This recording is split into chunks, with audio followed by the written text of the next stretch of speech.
kazi kubwa anayoifanya kwenye wilaya yetu ya Rungwe pamoja na kata ya Ikuti. Tumepokea miradi hii kwa sababu yeye ametuona Wanaikuti, na Wanaikuti tunampa kipaumbele kwa sababu ni mama ambaye amekuwa akifanya kazi kwa werevu na kwa jitihada kubwa kutupigania.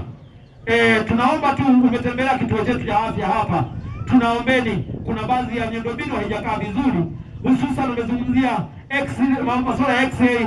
Tunaomba sana, tunaomba kama unaenda huko ukatupigie magoti ili ingalau na Wanaikuti tuendelee kunufaika kwa huduma. Wanaikuti wanasafiri hapa kwenda Tukuyu, achana hii ya upasuaji labda ya dharura kwenda huko, kwa sababu gari zipo zinatusaidia, lakini tunaombeni mkuu wa wilaya tuanze kuangalia. Ni kituo ambacho kwa sasa hivi kimekuwa ni kituo mama, kimebeba watu wa Kyobo ambao wamekuwa kilia hapa kuhusiana na barabara, wanasafiri wanapotokea tatizo tu, mama mjamzito kwenda kuchukuliwa Kyobo kuleta hapa, tayari mambo yanakuwa yamebadilika. Kwa hiyo mimi naomba mwenyekiti wa Kyobo mbele hapa, naomba uangalie sana wa Kyobo. Langu kubwa, ndugu mheshimiwa, la kwanza ni kwamba kuna wakulima sasa hivi wanakuja wengi huku kujiunga kwenye vikundi hivi vya AMCOS. Kuna wengine wakulima wadogo, wengine ni wakubwa. Tulikuwa naomba kama kuna mkopo wa mtu mmoja mmoja, kwa sababu huyu mkulima mkubwa bila mkopo anashindwa kuendesha kazi zake kwa sababu miundombinu kwa ni midogo. La pili, napenda kukushukuru kwa vitu vyote ambavyo tuko likokuja mpaka sasa. Ikuti ilikuwa shida maji, lakini maji sasa safi. Kwa hiyo baadhi ya sehemu sasa tunakwenda kiafya. Kwa hiyo tuko naomba mkuu wa wilaya, wananchi wa Ikuti walikosa mbolea, lakini lalamiko tulipofika mahali pale tumepata majibu na Ikuti sasa itachanua kwa upya. Pia naomba ushirikiano kutoka kwenu kwamba nikikwama mtanibusti ili wananchi wa Ikuti wawe vizuri. Hatutaki tuwe nyuma, twende Mbozi kwa ajili ya wakulima. Tunatamani Ikuti iwe chuo cha wakulima. Mbarikiwe. Usisali naongea na wananchi wa kutoka Kyogo pia na mimi kama mwananchi. Mheshimiwa mkuu wa wilaya, mheshimiwa kwani mimi nimeangukiwa hata na pikipiki usiku wa Kilema. Nimepigwa kwa sababu ya barabara. Barabara ya Kyogo ni changamoto kubwa sana, hasa wananchi ambao ni wakina mama wanashindwa hata kusafiri. Waona hapo tafikiri ni ngedere jinsi walivyochafuka kwa topa ambazo zinapatikana Kyogo. Ninaomba mheshimiwa mkuu wa wilaya, kwa hili jambo naomba ututulie, hili tatizo ni kubwa mno. Shule ya Kyogo tuna shule kama 4. Tuna shule ya sekondari, tuna shule za msingi 2, sekondari 2. Pia tuna kijiji jirani ambacho ina shule, lakini tuna zahanati. Hata watumishi wanashindwa kufika kazini kwa muda mwafaka kufuatana na changamoto ya barabara. Hata hivi tungesema labda twende na pikipiki, huwezi kupita. Ya Kyogo yamefika ofisini, ni malalamiko ya muda mrefu, lakini tumeweka hii barabara, tumeweka kwenye mpango wa utekelezaji kwa mwaka wa fedha 2026 2027. Kwa hiyo tutegemee mambo mazuri. Kuanzia mwezi wa 8 tunaenda kutengeneza barabara hii, na barabara hii kipindi hicho kutakuwa na mvua zimeanza kukoma. Kwa hiyo tutatengeneza barabara hii, na watoe wasiwasi kwamba hii barabara ipo kwenye mpango na tunaenda kuitengeneza kuanzia mwezi wa 8. Naomba kuwasilisha. Bajeti inapangwa, lakini alichoniambia na mimi ninachokubaliana naye nikipinga, kama imeingia kwenye mpango wa bajeti ya mwaka huu, basi tutegemee huo mwezi wa 8. Tumuombe Mungu kile walichoomba bajeti hiyo na sisi turudishiwe tupate fedha. Lakini kwa haya mzee wangu hapa mpaka amepiga magoti, hata mimi amenigusa. Nitaomba kuwasiliana na viongozi wengine ili kuzungumzia swala la barabara hii ya Kyogo.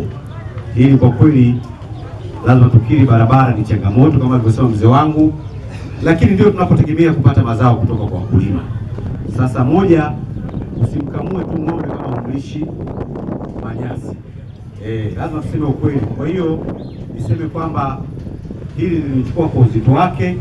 Nitaenda kukaa na wenzangu pamoja, wenzangu wa TARURA, lakini na mimi si tunao wabunge. Sasa watusaidie kusemea kule. Wachague ile wakawe midomo kule. Mimi kama mkuu wa wilaya, taratibu utanipaswa nimwandikie mkuu mkoa, kwa mkoa ndio apeleke kwa katibu mkuu wizara, lakini mbunge anaye waziri pale pale, yeye hana haja ya kuzunguka kufuata utaratibu wote huo. Kwa hiyo niwahakikishie mzee wangu huyo alizungumza, lakini najua ni kero ya wananchi wote kwa ujumla. Niseme hili nimelichukua kwa ukubwa wake na kama mwenzangu alivyoahidi, kama lipo kwenye bajeti ya mwaka huu 26-27 ambayo inatekelezwa kuanzia mwezi wa 8, basi tuombe liwe hivyo, ili barabara hii iweze kupitika muda wote na mama zangu na baba zangu waepukane na ajali hizi, lakini pia tuweze kufanya shughuli zetu kama ambavyo tunatarajia bila kupata ajali zozote. Oswald John Chelesi ni afisa uhusiano huduma kwa wateja wilaya ya Rungwe. Natumaini baadhi yenu wananchi tumekutana, ila niende moja kwa moja kwenye swali la mheshimiwa pale kwenye hatua ambayo umezungumzia kitongoji cha Igula. Ni kweli huo mradi umefika na masavea wamefika pale, na utaratibu uliokuwa mheshimiwa mkuu wa wilaya, lazima tutoe huduma kwa awamu, maana wahitaji ni wengi sana. Kwa hiyo tumetoa awamu. Hivyo basi mheshimiwa diwani amezungumza kwamba kata ya Ikuti imepata vitongoji 6 penye. Kwa hivyo basi hiyo tambua kabisa ni baraka kubwa, sio wewe peke yako ambao unafanyeje una uhitaji. Na pia tambua kama shirika la TANESCO tunatoa huduma kwa vitongoji, sawa, tunatoa huduma kwa vitongoji. Hivyo basi viongozi mnapofika mnatambia ni shina. Ni kweli tunatambua, tunaheshimu mashina, ila sasa tunahakikisha huduma imefika kwa kitongoji na baadaye kusambaza kwa kila mwananchi, maana wote wana uhitaji wa huduma umeme. Hivyo basi tutahakikisha endapo huduma itafika kwenu na baadaye tutasambaza na kuhakikisha wananchi wote wanapata huduma kwa wakati. Ni kuhakikisha vitongoji vyote vinapata umeme. Tulianza na vijiji, najua kwa ngazi ya vijiji tumemaliza. Sasa hivi tunaenda kwenye ngazi ya vitongoji. Kwa hiyo hicho unachokiona ndugu yangu ni mwendelezo wa maagizo ya Mheshimiwa Rais, na maagizo yale wenzangu waliopewa kazi hii ya kusimamia usambazaji umeme ni TANESCO. Kwa hiyo tuvute subira, tunakwenda awamu kwa awamu, lakini nimeshamwambia Mheshimiwa diwani pale anaambie kwa kata hii ya Ikuti ni vitongoji vingapi vimebaki ambavyo havina umeme, ili na mimi aniandikie ninapokaa na hao wenzangu niweze kuwabana. Lengo ni vitongoji vyote tuweze kupata umeme. Kwa hiyo lazima tukijua kama vimebaki vitongoji 10, 15, najua hivi karibuni tulipata 15 kwa kila halmashauri, lakini huko ndio vimepatikana hivyo 6. Kwa hiyo tutaendelea pole pole ile azma Mheshimiwa Rais ya kuhakikisha hakuna kitongoji hata kimoja kinakuwa hakipati huduma hiyo muhimu ya umeme. Wote tunakubaliana. Sasa hivi hapa pana saluni za vijana kunyoa, si ndio? Zimefanyika kwa sababu kuna umeme. Mashine za kusaga mahindi yetu na za kukoboa zinawezekana kwa sababu kuna umeme, lakini kuna wanaochomea vyuma. Hawa wote wanafanya shughuli zao kwa sababu ya uwepo wa umeme. Kwa umeme ni nishati muhimu sana, na serikali yetu kwa sasa haina uhaba wa umeme. Umeme tunao wa kutosha, na mpaka mwingine tunataka tuuze nje ya nchi. Tunapeleka Zambia na tunapeleka Malawi, lakini rais ameelekeza kabla hatujafika huko ahakikishe vitongoji vyote nchini kwanza vimepata umeme, ikiwemo na hii Ikuti. Kwa ndugu yangu, hilo acha tuanze. Mheshimiwa diwani nimeshamwambia aniorodheshee vitongoji vyote vya kata hii ambayo bado huduma ya umeme haijafika, ili tuone ni mpango gani wenzangu hawa wa TANESCO tuweze kulifikia. Baada ya kusema ile kati swala la mbolea, lazima tukubaliane, tuambiane ukweli. Vyama hivi vya kahawa huku kidogo vina matatizo, na hilo sasa nimeshamwelekeza mrajisi mkoa akae navyo aviite. Lazima tuwe na utaratibu mzuri. Haiwezekani vyama hivi ambavyo wewe ndio vinakulipa mshahara alafu hela ile ile ya bosi wako unaanza kuitafuna wewe. Kwa hiyo mzee wangu, hili nimeanza kulifanyia kazi na nitaendelea nalo. Mimi kwenye hela ya mkulima, jamani, sina urafiki. Twende kwa utaratibu. Kama tunamsimamia mkulima ili aweze kupata mbolea, apate mazao mazuri, ameuza kahawa yake, alipwe fedha yake. Kwa moja ya jitihada ninazofanya, ndio maana pia nataka kuwe na kitu cha kukoboa ili tupate hapa tusipate hasara ya kwenda mbali.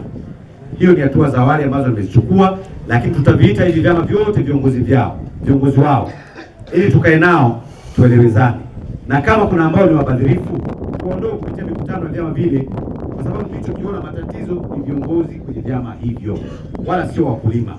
Kwa hiyo hili nimeanza kulifanyia kazi. Lakini kuhusu ile maparachichi, mzee wangu, na mimi nimeliona Rungwe hatuna umoja kwenye parachichi. Sasa hatua nimeshaanza kuelekeza, na kwa sababu afisa kilimo yuko hapa ataeleza zaidi. Kwanza nitataka kuunda kamati ya ununuzi kupitia kata huku na kijiji, ili nyinyi wenyewe msimamie lile zao. isiwe kila mmoja anakuja anaenda pale. Lakini pili, umenifurahisha kwamba wewe unalima kule Njombe. Njombe kuna sehemu tunaita collection center za kukusanyia mazao. Mnapeleka mazao yenu pale, anaorereshwa tafu ya kilo 200, sijui nani kilo 20, sijui nani kilo 30. Mnunuzi anakuja kununua pale, anajulikana aliyoleta ana shamba lake wapi, hakuna mtu mwingine ambaye ataleta. Kwa taarifa tulizo